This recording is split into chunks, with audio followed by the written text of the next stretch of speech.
हाय। हाय। आज हम मेमोराइजेशन के प्रोसेस के बारे में बात करेंगे कि नोट टेकिंग तो डिजिटल डिवाइसेज में यस सही है, पर मेमोराइज करना और लर्न करना उससे भी एक ज़रूरी प्रोसेस है। तो इसमें हम मेमोराइजेशन का प्रोसेस देखेंगे कि कैसे हम डिजिटल डिवाइसेस का इस्तेमाल करके बहुत ही अच्छे तरीके से और भी अच्छे तरीके से फिजिकल कॉपी से भी ज़्यादा अच्छे से मेमोराइज कर सकते हैं। तो इसको मैं बताऊंगी कि कैसे मैंने यूज किया है, तो मेरा जो अनुभव है उसके बारे में बताऊंगी। ये कोई भी ऐसा नहीं है कि मेरा बनावटी अनुभव है, ये डेली बेसिस पे हम यूज करते ही हैं। चाहे आप साइकिल चलाना सीख रहे हो या स्विमिंग करना सीख रहे हो या पियानो पहली बार बजाना सीख रहे हो, तो हम फिजिकल एलिमेंट्स के साथ उसको सीखते हैं और हम लर्न करते हैं और बहुत अच्छा अचीव भी करते हैं। लेकिन क्या होता है कि जब हम कुछ मेंटल वर्क कर रहे होते हैं, सपोज एक चैप्टर हम याद करने की कोशिश कर रहे हैं, तो उसमें कम अनकम्फर्ट फील होता है और वो जल्दी मेमोराइज नहीं होता है। तो अभी मैं जो भी टेक्निक बताऊंगी वो रेफरेंस भी देना चाहूँगी कि आपको लगे कि मैं रेफरेंस भी ली हूँ। तो ये बुक जो है, इसमें डिफरेंट टाइप के मेमोराइजेशन के प्रोसेस के बारे में बताया है, और इसमें इसको अगर आप रेफरेंस के तौर पे देखना चाहें तो रेफरेंस ले सकते हैं।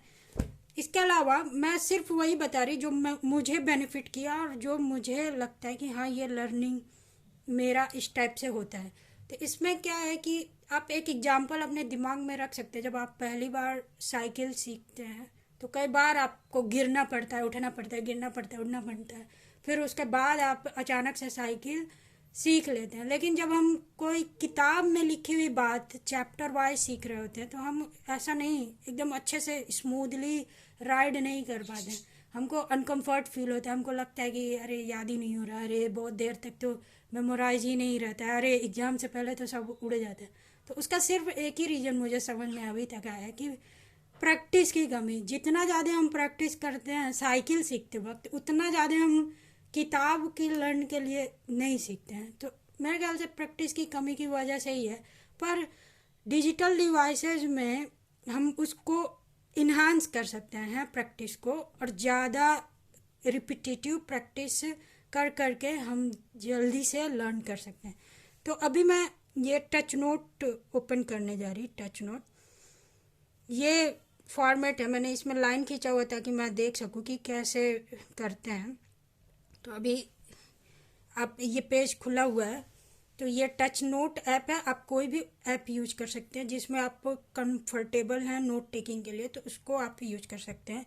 और अभी मैं बिना किसी बैकग्राउंड के एक बुक उठाऊंगी जिसमें से मुझे लर्न करना है चैप्टर, और मैं बिना किसी एक्सपीरियंस के एक चैप्टर खोलने की कोशिश करूंगी। और अगर वो चैप्टर खुल जाए तो मैं अंदर से एक चैप्टर निकालती हूँ। ये है वो चैप्टर नंबर 30, बैक्टीरिया का स्ट्रक्चर और रिप्रोडक्शन के बारे में दिया हुआ है। तो अभी एक पैराग्राफ हम देखेंगे और मैं तुरंत आपको दिखाऊंगी कि कैसे इसको मेमोराइज करते हैं। तो पहला चीज़ तो ये है कि यहाँ पे दिया हुआ है कि environment around us has a fascinating world of micro organism which affects our daily life directly indirectly and existence of microbial real word unknown until. मैं अब वो रिसाइट नहीं करूँगी, आप खुद इस पे देख सकते हैं। 17th century.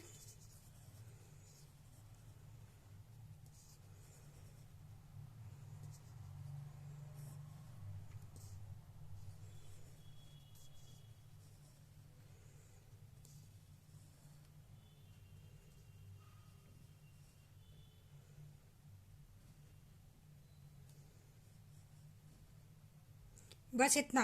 तो अभी इसमें यह है कि एंटोनी वान लुएनहाग ने सबसे पहले, जो कि डच मर्चेंट थे, उन्होंने सबसे पहले माइक्रो ऑर्गेनिज्म देखा था अपने माइक्रोस्कोप के अंदर। एक ड्रॉप रेन वाटर कलेक्ट किया था और उसमें देखा था, और उसके बेसिस पे उन्होंने बताया था कि वर्ल्ड में दो टाइप के लिविंग लिविंग ऑर्गेनिज्म पाए जाते हैं, एक प्लांट और एक एनिमल है।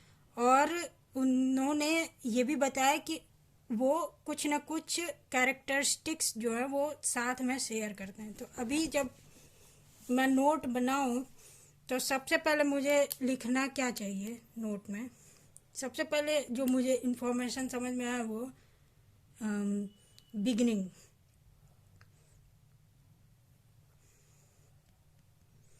ये ये साइड जो है मैं इसमें एक टाइप से ऐसे लिखूंगी ताकि मैं अपने आप से क्वेश्चन पूछ सकूं कि बिगिनिंग कब हुआ था। तो मुझे आंसर आ रहा है 17th सेंचुरी में।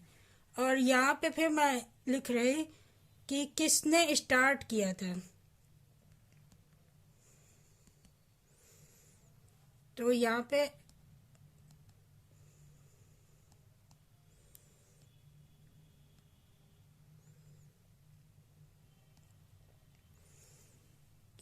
ऐसे। तो अभी मैं चाहूँ तो इसको मिटा दे रही क्योंकि मैंने आंसर मेरे दिमाग में आ गया शॉर्ट टर्म मेमोरी में। अब इसको लॉन्ग टर्म मेमोरी के लिए जाना है। फिर नेक्स्ट है कि कैसे देखा था और क्या नेम दिया था। तो मैं लिखूंगी नेम। नेक्स्ट है कि कितने पार्ट में डिवाइड किया था। और फिर आगे अगर हम जाएंगे तो यहाँ देखेंगे कि अब यहाँ पे एक और साइंटिस्ट का नाम आ गया, अर्नेस्ट हैकल, जो जर्मन बायोलॉजिस्ट थे और 1894 में प्रोटिस्टा किंगडम के बारे में बताए थे। और इसमें उन्होंने सभी यूनिक सेलुलर और माइक्रो ऑर्गेनिज्म को इसमें डाला था। तो अभी हम अर्नेस्ट हैकल के बारे में नहीं जाएंगे, बस मैं इस 4 पॉइंट पे हूँ। और फिर मुझे इस बिगनिंग अगर मैं सोचूं कि बिगनिंग क्या है, तो बिगनिंग होगी 17th century, started by Antonie van Leeuwenhoek, named as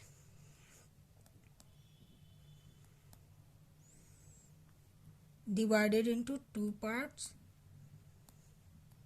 plant,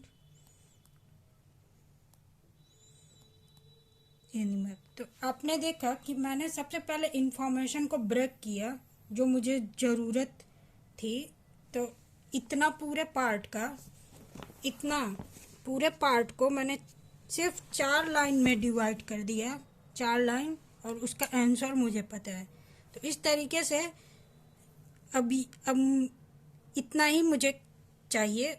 और मैं चाहूँ अब डिजिटल डिवाइस इसमें क्या फ़ायदा करेगी, तो मैं जितना ज़्यादा बार चाहूँ तो इसको इरेज कर सकती और जितना बार चाहूँ इसको लिख सकती।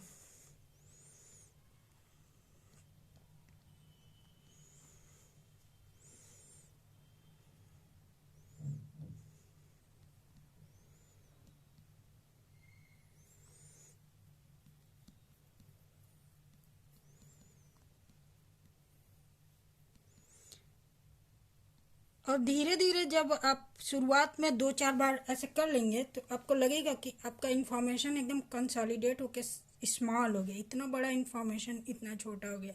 इस तरीके से आप पूरा चैप्टर का नोट्स बना सकते हैं शॉर्ट फॉर्म में और उसका आंसर लिख सकते हैं। तो ऐसा नहीं है कि आप एक बार में ही एकदम से मास्टर हो जाएंगे, कई बार आपको टाइम लगेगा। पर फिलहाल मैं ऐसे इस्तेमाल करती, मुझे कोई इन्फॉर्मेशन अगर मेमोराइज करना होता तो मैं 2 पार्ट में डिवाइड कर लेती। एक तो ये कि क्वेश्चन फॉर्म में कि क्वेश्चन मैं पूछती और दूसरा मैं खुद आंसर देती। अगर आंसर मेरे शॉर्ट टर्म मेमोरी में है तो मैं तुरंत लिख लेती, अगर आंसर मेरे दिमाग में नहीं आ रहा उस समय तो मैं फिर से मटेरियल के पास जाती और आंसर देखती। और ऐसे करते करते एक टाइम आता है जब 100% एक्यूरेसी अचीव हो जाती है और मेरा नोट्स जो है एकदम से मेरे दिमाग में आ जाता है, शॉर्ट बन के एकदम कंसोलिडेट हो जाता है। अब आप देख सकते हैं कि अगर आप डेली बेसिस पे सिर्फ एक चैप्टर ऐसा करें, एक चैप्टर के साथ ऐसा करें, तो आप साल में 300-400 चैप्टर तो ऐसे ही पढ़ लेंगे। तो अगर आपके सामने फिजिक्स हो, केमिस्ट्री हो, बायोलॉजी हो या कोई भी हिस्ट्री, ज्योग्राफी, कुछ भी हो, तो आप डेली बेसिस पे अगर एक चैप्टर सिर्फ पढ़ रहे हो तब भी बिना अपने आप को अनकंफर्ट किए आप ज़्यादा मेमोराइज कर सकते हैं।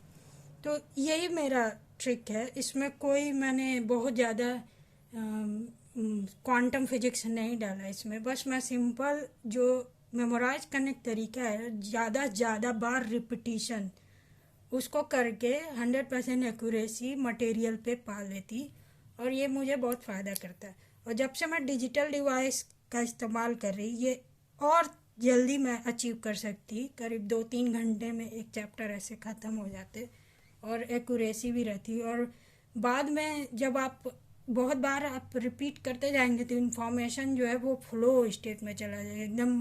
आप कोई भी काम कर रहे होंगे, सपोज आप खाना बना रहे हो या सफाई कर रहे हो, तो आपके दिमाग में बैकग्राउंड में इंफॉर्मेशन जो है वो फ्लो होता रहेगा।